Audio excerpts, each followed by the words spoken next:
Hello, everyone, and welcome to another episode of The Art of Prevention. And as always, I have another amazing guest. And me and Jake Alec DC went through school together. However, we went through school at different schools. However, I always heard the legends of this this MPI rep over at National University of Health Sciences. And I tell you what, when you go into a room that Jake is in, you know it because he just always brings this amazing amount of energy. And he is really a testament to being able to convert that just raw energy into consistent and measurable habits, which he used to really excel in athletics throughout high school and his collegiate career. And then he converted that prowess and all that energy and all of that effort into becoming an amazing clinician and an amazing individual and leader in his community so that he can bring amazing care as well as amazing performance enhancement to all of the athletes in his community in Frankfort, Illinois.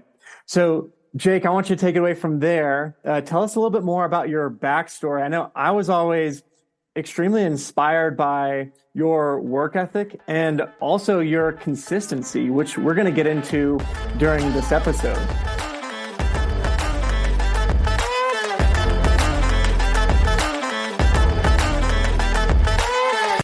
Nick, the biggest thing that people can't really tell right now, but I'm consistently 5'6" tall. So that was pretty much the story of my entire athletic career that I could not change that part. But the biggest thing growing up was, how can you control things that, essentially genetics didn't give you. So my energy and passion for things, my willingness to put in extra work into certain things that I really loved and cared for, and how did I communicate with others that were my teammates or my coaches. So throughout grade school, my parents let me play all the sports growing up, and baseball, wrestling, football, the whole deal. And then going into high school, I realized that in our community, the high school football team here is pretty predominant in our area. And I said, that's kind of where my passion's at. So outside of just playing the X's and O's of the game, I really dove into the training side of it. So my dad was kind of a workout guy. He owned a plumbing company. So naturally just bigger in stature, really enjoyed weight training growing up. So that was kind of my look at or my mentor in that world. And I have 3 older brothers that were likely doing the same thing, kind of hitting the weights, hitting the gym early on in age. Then me being the youngest of 4, saw, all right, that panned out pretty well for them. So I have to do this times 5 because, again, I'm the shortest one in the family, and everyone around me is just dramatically taller than me. So that just kind of sparked the fire for that burning passion that I've had with the work ethic and just all things that I can replicate that energy into life. And that got me going. And one of the things that we talked about was maximizing controllables. So yeah, you can't control the genetic cards that you were dealt as far as your stature and your height. But then what are some of the things that you decided to really key into as far as, okay, well, I'm not the tallest person in the world, but I can train a bunch, and then I've got some other variables that I can manipulate to really maximize the genetic potential that I've been given. Yeah, and that's I really put the benefit of that, and I thank my parents for it, just because they were able to put me into environments where it was either a really good personal trainer when I was in grade school, because they knew that once high school came, you're working out as a team, and you're not going to have that individualized attention. So they're like, hey, let's figure out how to do it right correctly. And then once I got into high school, we searched around, and I found a performance gym all the way about an hour and 5 minutes north of here that I would drive to 4 or 5 days out of the week and literally train at. And that's how I've made, lifelong connections with people, because I was always a kid that drove an hour each way to train there. And but that was truly the difference maker, because my speed increased, my ability to put strength numbers together on the barbell, or when it comes into different Olympic or, just big lifts that you can relate to sport. That's just time and how much, effort you want to put into those things to get that result. And it was truly just a testament of, if I just keep doing this thing, I could see myself, benefiting, small each way, it stays at a time, in order to just optimize myself and my stature, and carried out all the way into college, playing at Miami of Ohio at a Division I level. again, there I had really good communications, real good networking with the strength conditioning team, their coaches there, because that's again, I spend all my time there, and that's where I help them out with other teams, and that's kind of barreled me into what I do now, kind of blending that gap between clinician and coach. Yeah, and even when you were in college, you kind of became the guy that people would go to for nutritional advice and advice on all of these other aspects of performance besides just what you do in the weight room, right? Yeah, I mean, you talk to any person in the world that I feel like knows the body well, they'll say, yeah, training yourself to do hard things is one part, but fueling yourself to actually receive the benefits of the training is 80%, 90% of it, right?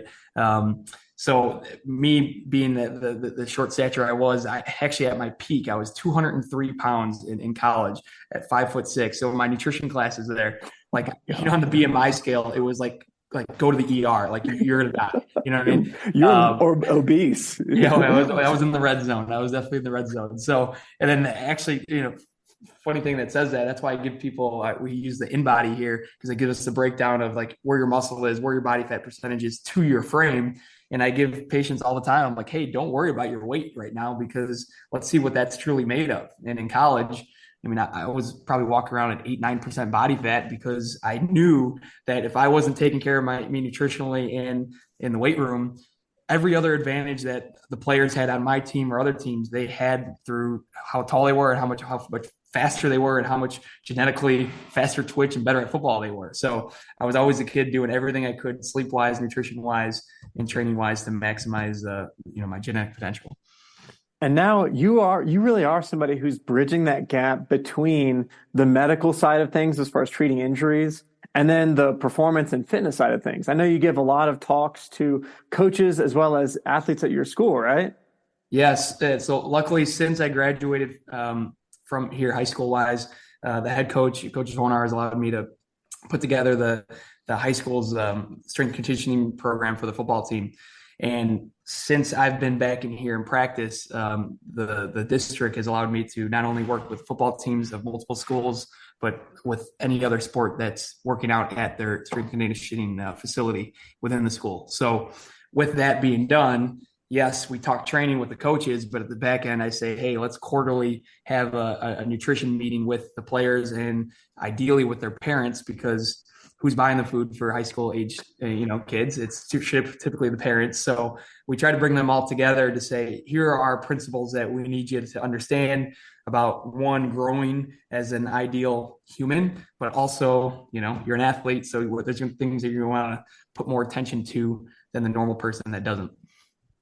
What's the secret recipe, Jake? I know like Lincoln Way East and a lot of the programs around you are very, very good programs that, win state championships, always make it to the playoffs, all those things, due in no small part to a lot of the advice that you're giving them, right? It comes to it's truly through the community. I mean, every parent that comes in here, they want the best for their son or daughter. Every coach in here is typically maybe a parent at a young age, but now, they're at the high school setting trying to help out the grade schools, sports that are underneath them that are feeding into the high school. So I can say specifically in the Lincoln Way community, from the grade school level to the high school level, it's truly the journey from first grade all the way to senior year, where everyone is given their attention, time, money to making sure that every young adult is just flourish to their maximum capacity, just because they're getting the training that they can,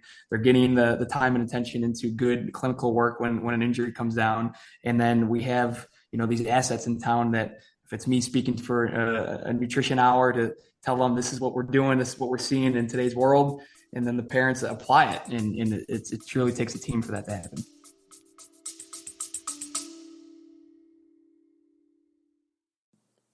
I hope that you're enjoying this episode of the Art of Prevention podcast. I wanted to let you know about a new resource that is available on our website. And this resource is specifically for runners who want to strength train. So we all know from our previous podcasts and many guests on the podcast that strength training is essential for runners to, one, improve their running economy as well as decrease their chances of injury. for being an awesome listener to this podcast. All you have to do is go onto our website and click on the sports icon and then go down to running, and you'll see that PDF pop up, Strength Training for Runners. And for being an awesome listener, I'm giving a 20% discount if you type in podcast in all caps at checkout. This PDF I hope will help out a bunch of people and get more runners into the weight room with the right types of programming. And I hope you enjoy the rest of this episode.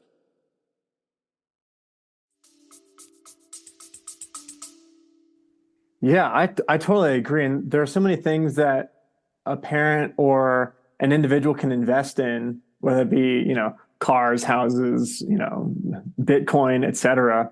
But truly, All-time high right now, by the way. All-time high. Yeah. To the moon.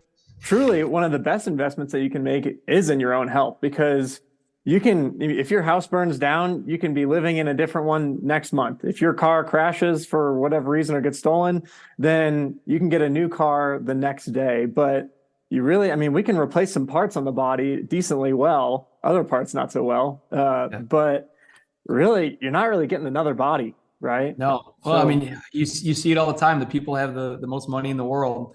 It may come to them having a failing heart or a new knee or something where they can't do now, and they'll put every dollar they can into it when it's at that last mark, versus now zoom back to when someone's in their 20s, 30s, 40s, and you're just saying, hey man, that $100 gym membership may be worth it because you can benefit your heart, your joints, all of these things now.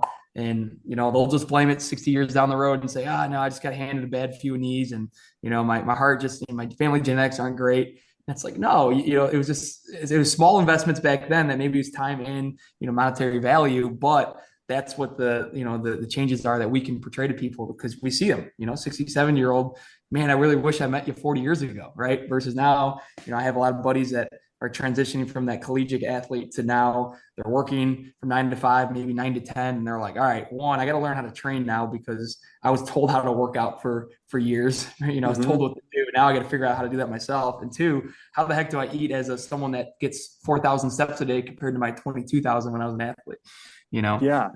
All those change. Yeah. And then maybe getting that dodgy knee looked at in your 30s is going to pay dividends in your 60s and in your 70s, et cetera, because we can let these issues compound over time, or we can let the dividends from consistent mobility work and getting a good plan, like I know you give to all of your patients. You can give people a plan to consistently improve upon whatever issues that you've got going on.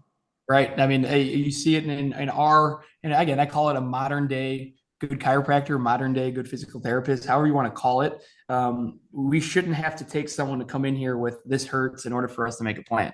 It should say, hey, how do you use your body on a daily basis? What's your goals and what you're trying to do? And then give me some previous histories of, possible injuries that you've had in the past. Great. Let me write all that down. Let me digest that. Now let's do a full body assessment. And let me tell you what the biggest elephant in the room is that you can do right now to start paving that way forward to accomplish your goals, to feel really good and do what you're supposed to do. It doesn't take you to come in here with a 9 out of 10 painful shoulder for me to give you that plan and you to feel amazing, weeks, months, years down the road. I totally agree. And having that comprehensive approach, I think a lot more people are becoming more proactive. We've got these really awesome, kind of influencers in the sphere, like Peter Attia, especially with his book Outlived, kind of that shift towards medicine 3.0 of how do we make sure that our health span, not just our lifespan, but our healthy years where we're able to do the things that we want, are expanded to be as long as possible. And These are things that can start in grade school and in high school and in the collegiate career of not allowing things to become really big issues. And one part of that is those daily habits, those controllables. So what are those 4 to 5 main topics that you go over with those athletes in high school and in college, and some of your athletes that are at the professional level that come and see you? Yeah, and it's just what are the things that we need to have in order to thrive as a human, right? Because in the end, when people talk about the high end athletes that come in here, or even a high end 8th grade, or shoot, it could just be a normal Joe person. There's still 4 or 5 things that everyone's got to do really well in order just for us to feel our best on a daily basis. And one, we got to talk about the sleep equation, right? When you're younger, you got to sleep way more hours than what you got to do when you're older. But right now I'm in the midst of a marathon prep, and my wife actually hates it every time that I do this because I dial in on everything in order to feel really good and be able to repeat training day after day out. So, and I think to her enjoyment too, like we just aren't in bed anytime after 9 p.m. on a weekly or weekend basis. It's just like what we do. And she's a morning riser. I'm a morning riser. We're both up at around 4:30 in the morning, but that's truly how that 4:30 can actually happen because, anyone can wake up early and be like, oh, I'm just a morning riser, but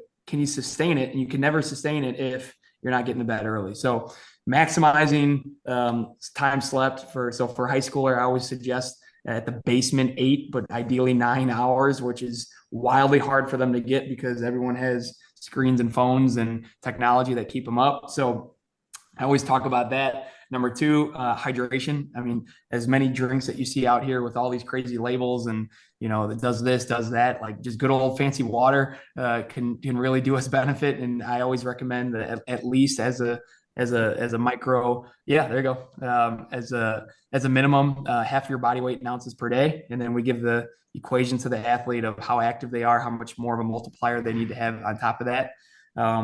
Number 3, we talk about protein intake. So right now I love using the basis of 1 gram per pound body weight because one, if you're a growing adult, like your just body weight's not going to be crazy high that we're worried about, kidney problems or things like such. Like there's plenty of world-renowned leaders in research that are very clear that the kidneys aren't a problem if we're getting 1 gram per pound of body weight of protein per day.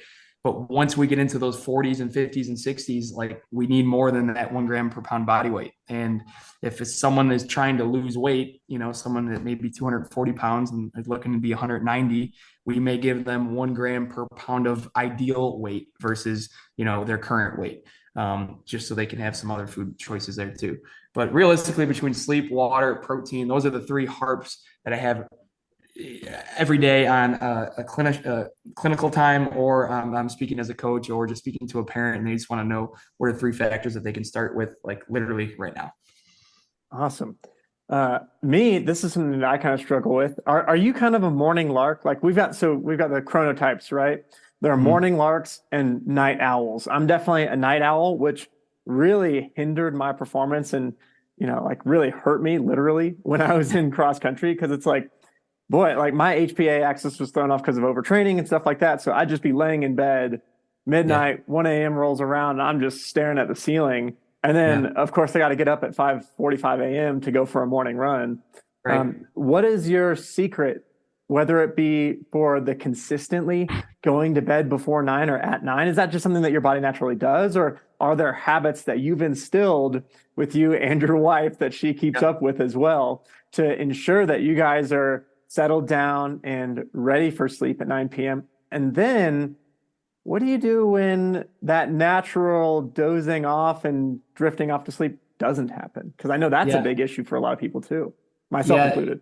And this is just from what I've heard from many people that are mentors in the space. Is one is have the consistent part of waking up every time at the due time that you need to. So you hear often, do you focus on the amount of hours as your most important part? Do you focus on when you go to bed as the most important part, or is it the time you start your day? And what helped me, and I've helped many people that I've talked to, is just narrow in on whatever your start time is, keep that consistent. And even when it comes into the weekends, a lot of people say, oh, weekends opportunity to sleep in, is try not to make it that much more than what you're doing during the week. So even on the weekend, we're up and moving by 6 a.m. in the morning, one, because we got dogs that are on our time as well, but also just because it's pretty close enough where, it's not crazy early at that 4:30, but it's enough where we're still close. And when you are trying to make that shift, again, I really feel like this is a huge thing with it, is just eliminating the screen an hour before you're trying to go to bed. Like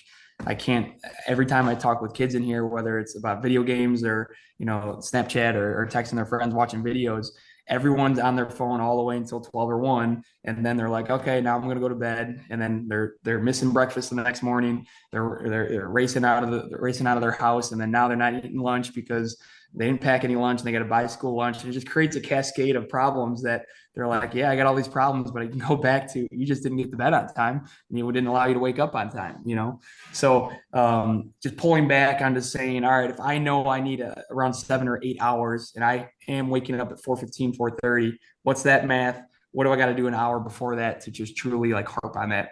And it goes all the way back to me in high school. Obviously, I played football. So right after school, we had practice. We'd come home, we'd eat dinner, and it would be 7, 8:30 at night. I wasn't too efficient at getting homework done at that time. So what I would always do is set my alarm at 4:56. So 4:56 purposely, because that'd give me enough time to go downstairs and make my breakfast, turn on the TV and watch the 5 a.m. Sports Center for like the first 10 minutes when everything really good is on. Cause it's like this game happened, this highlight, all this stuff was all really good. And then I would finish eating breakfast, stay down there, do my homework for like that last night that I didn't do, but like got me prepared for that day that I was going to school that day. So I was kind of like fresh into what I was learning. And then it was just in time for the last bit of like the top 10 plays. And then I watched the top 10 plays, go get ready for school, and then go to school. But then I was mentally in keen, ready to go. And I think that really carried on for me in college and now today's world, because whatever I prioritize as my most important thing, I do it first thing in the morning because there's no interruptions. So sprinkling in a little bit of reward with that getting up early is kind of a key to that success there, huh? Yeah, right. James Clear would say, how do you make your good habits easier, right? And he would say, either give reward after it or just make it blaringly easy to do it, So when I wake up in the morning, I always have my clothes ready to roll. My wife does the same thing. She's got her towel, her key for her car right there. She's got her bottle ready to go. And so as soon as she's out of there, she grabs and goes. You just make it that least resistance possible. So then there's just no reason not to do it. Yeah, and I love that you mentioned James Clear. I know you're a big fan of. I'm pretty sure, isn't it like painted on one of the walls in your clinic, like one of his big quotes? Yeah, my entry level wall was actually a gift from one of my mentors, and it's got our August 2020 starting date on it. And it was about in order to make I don't want to butcher the quote, but essentially to make it your normal, join a group where your ideal normal is what they're already doing. And it's awesome, because when people come in here, and I give Winchester Spine Sport a big shout out to this too. Like, you go in there and suddenly you become gluten-free, dairy-free at the same time, and you leave with a coffee in your hand. Like, everyone's doing it, right? So here again, maybe everyone's leaving with a protein bar, and after doing a couple reps of dumbbell curls, something like that. So. Now, I think one of your big factors in your successes have been your consistency. And let's talk about the differentiation between motivation and consistency. Because one thing that, happened to me a bunch is, I'd get really motivated, right? And I'd get amped up. I'd, read Born to Run or some shit like that. And then I'd be like, let's go. Like, I'm going to be so consistent with all the stuff I'm going to do. And then after 2 or 3 days, I'd peter out and I'd be right back to like doing whatever previous habits got me in the place that I was in. So How do we take that drive and those big boosts in motivation and convert that into small, consistent things, those quote unquote atomic habits that James Clear talks about, those small differences that make huge differences when we consistently apply them? How does that conversion work for you? Because I know you probably have the same thing where you get super motivated for something, but then I feel like the major key that you've kind of used to unlock the secret to performance or success is just taking that motivation and distilling it into daily habits that you can do every single day. Yeah, I think the biggest thing is, one, have a purpose for what you're trying to instill, right? In James Clear's new app, he literally has in the app, I'm doing this habit at this time to become blank. Like, have a reason for it, right? Because so many times people are just like, oh, I'm going to go to the gym every day. And it's like, okay, for what? Like, what's your goal? Like, to have a six pack. Well, why is that your goal, right? Like, you keep digging deeper for why. And it's the same thing I do in here, because once you get back to your sole purpose, then you can really decipher is this going to stick or not, right? So, one of the things is just like, if it's a huge huge life-changing thing that you're trying to work on, and that is your why of it, I can bet that you're going to stick on to that, because if you marry that into your habit, now it's like, well, this is the result I'm trying to change, and this impacts me every single day, right? So now if you marry that to that, it makes it a little bit easier. But I've actually attained all of my habit training / determination, motivation, all that world from pretty much two people, and that's Jocko Willink, which is a U.S. Navy SEAL, who is just incredible in all simplicity words that he uses into getting people going and doing the simple things, and David Goggins, who is another guy that I started reading when I was in Cairo school.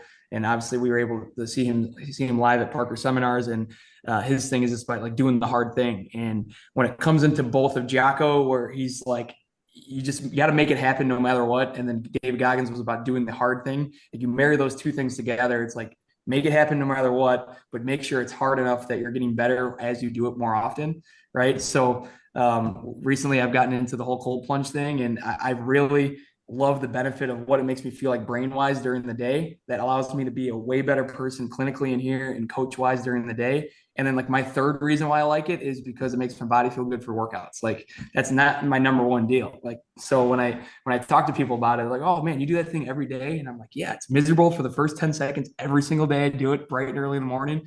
But my benefit that I allow other people to have interactions with me way outperforms the misery that I go through for that 10 seconds. But then now as an athlete, it's like, man, it's really helped with my Boston Marathon training, because, last week I ran 70 miles in a week, and it's like, you're just not going to be able to do that unless you're hitting, certain things, on a repeat basis. And yeah, it's some days I throw a picture up online, and that's an easy way to, say, hey, I did it today, because everyone else has eyes on it. But 9 times out of 10, all the training that I've been doing, especially these last 18 weeks, has been just all me and myself in the mirrors downstairs. And, people ask like, well, what'd you do today? It's just like, you say it, they're like, Jesus, that's miserable. But, the end all result is, hey, did you hit your marathon time? Like that's all people ask for. So it's in life, I've seen some people that succeeded really well in what they do as an occupation. And so many people do things under the eyes of just themselves, like to really accomplish things that people see at the end. You have to do things on a small basis that requires those good habits to get there.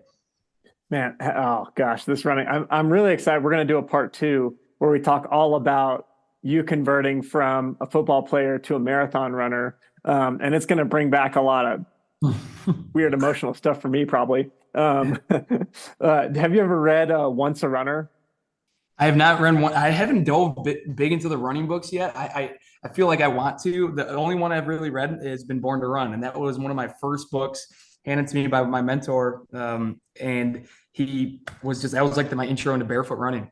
Mm-hmm. Like I got the Vibram 5 Fingers, the week after, reading that book. And then I got my, Achilles pain the week after that. Without the intro of like, hey, wear yourself into this the correct way. So yeah, like all good clinicians always have, hey, learn from my misery. Like, let me tell you the right way to do this, Oh man, well, we're gonna table that discussion for part 2, because I'm gonna give you some running books you gotta read for when you have those lapses in motivation and you're like, oh, now I want to go do like 60 quarters in a row or something stupid like that. So now we talked about a little bit about some of the basics for nutrition, getting your hydration, getting the adequate amount of protein, the building blocks of connective tissues, etc. What are some of the supplements that you also recommend a lot of your high school athletes and like coaches to tell athletes to take? Yeah, the biggest controversy but benefit that is in studies all across the board here is creatine monohydrate. We actually have a page on my website. It's a blog that just sits there. It's just all about creatine monohydrate and why people should be taking it not only as an athlete, but as just an everyday, trying to be a healthy person as we age on. And but the big harp on that is, again, I was a victim to this, is like there's a billion different brands that try to sell their matrix of this and that and this type of configuration of our proprietary blend. And it's like, no, creatine monohydrate, 5 grams a day, just take it like it's your multivitamin and just continue to go with it. And it just allows you to have that maximal value of a supplement that is not only going to give you brain benefits, but body benefits that we can feel on a daily basis. I completely agree. And it's one of the things that I get asked about the most.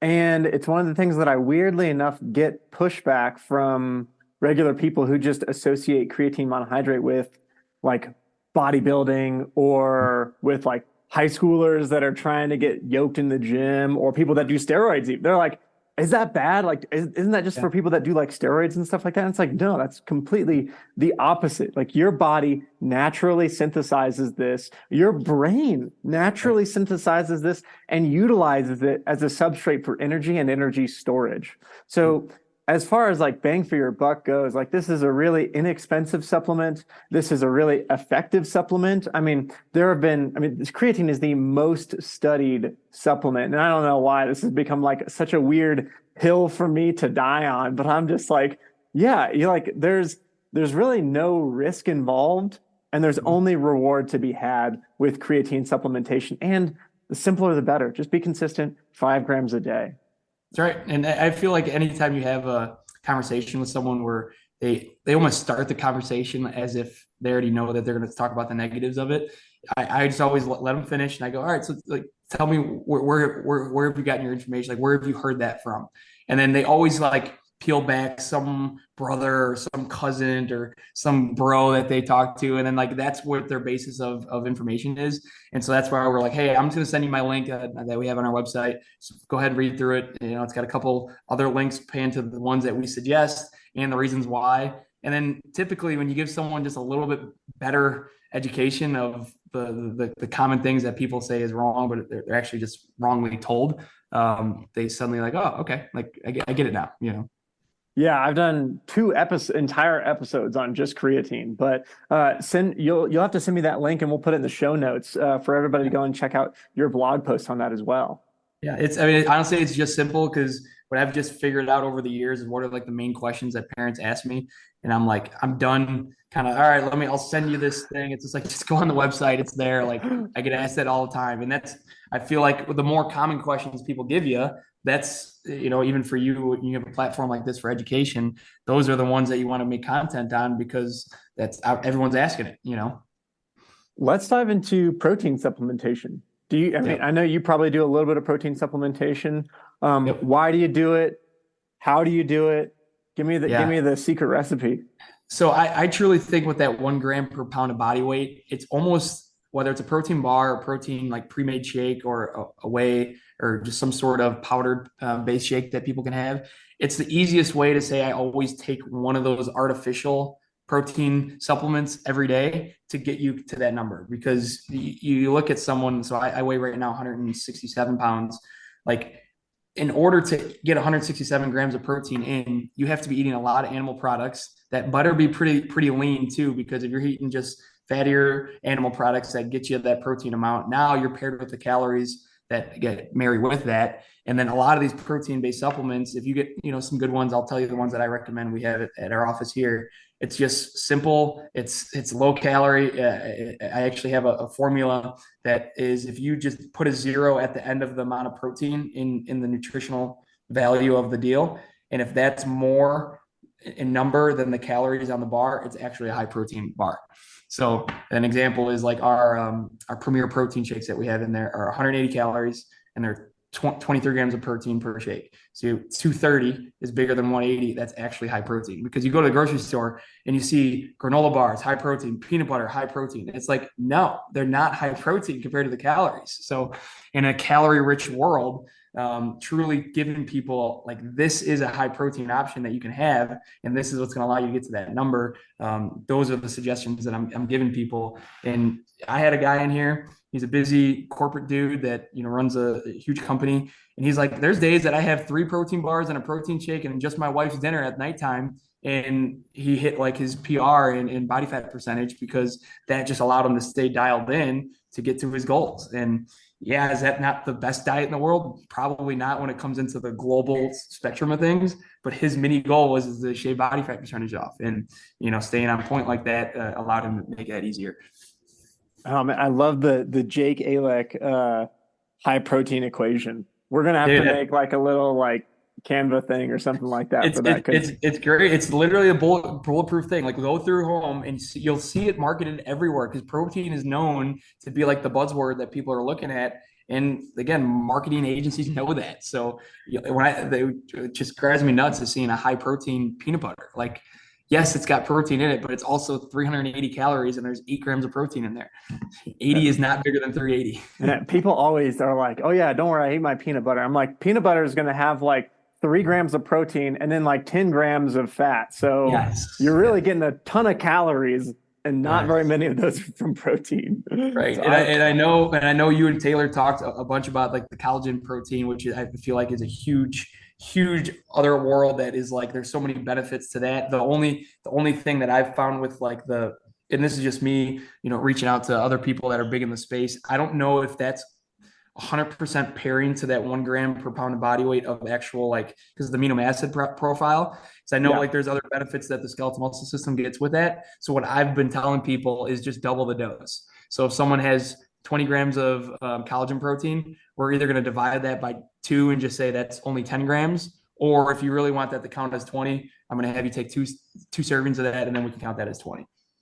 Yeah, that's been the collagen's been a pretty controversial topic, especially with some of the recent literature from Luc Van Loon's lab showing that it's tricky because they were able to measure and look at through muscle biopsies muscle connective tissue, but they weren't able to directly look at tendon connective tissue. And that's where a lot of the big benefit is supposed to be, is with tendons.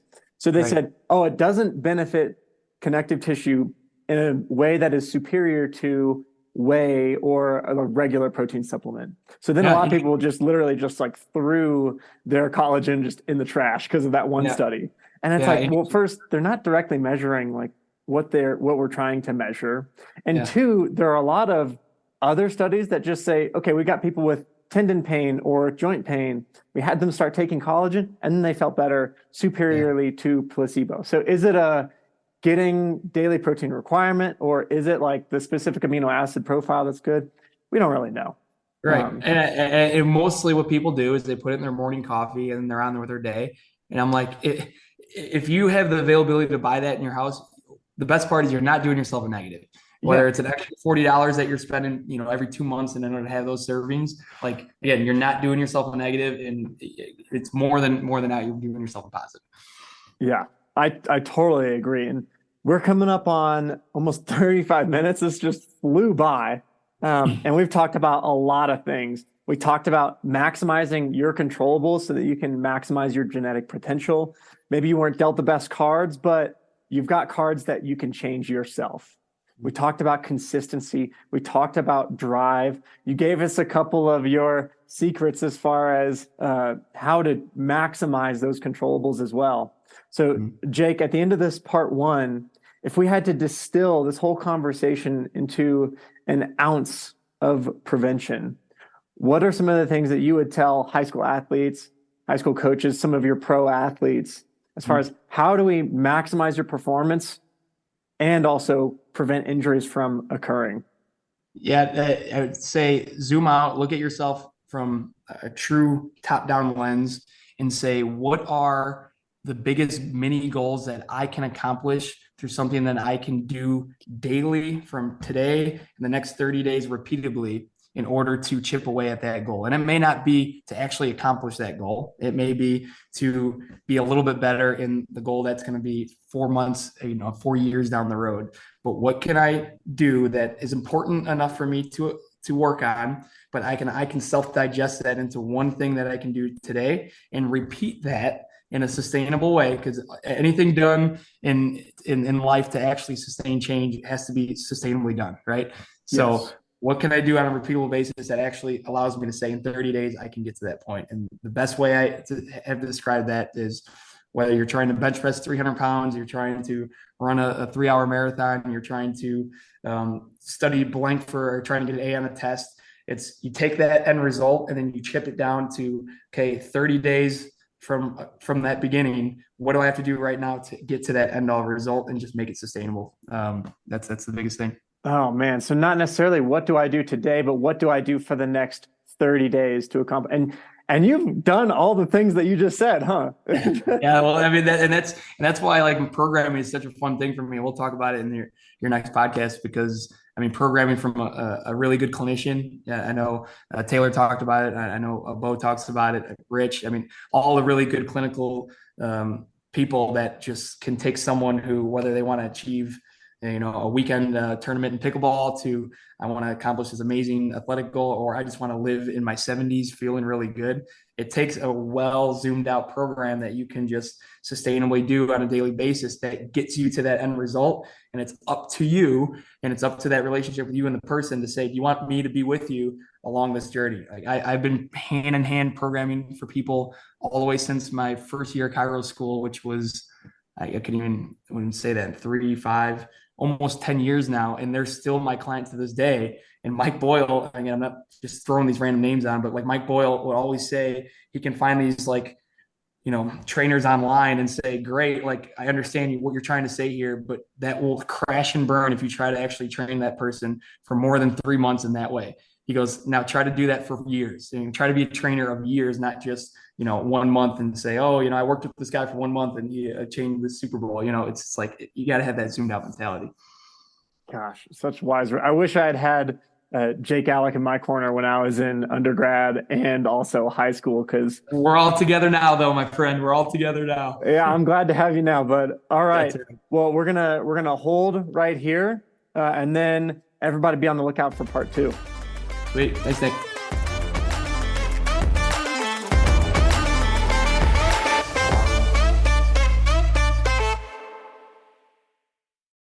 I hope that you enjoyed this episode of the Art of Prevention podcast.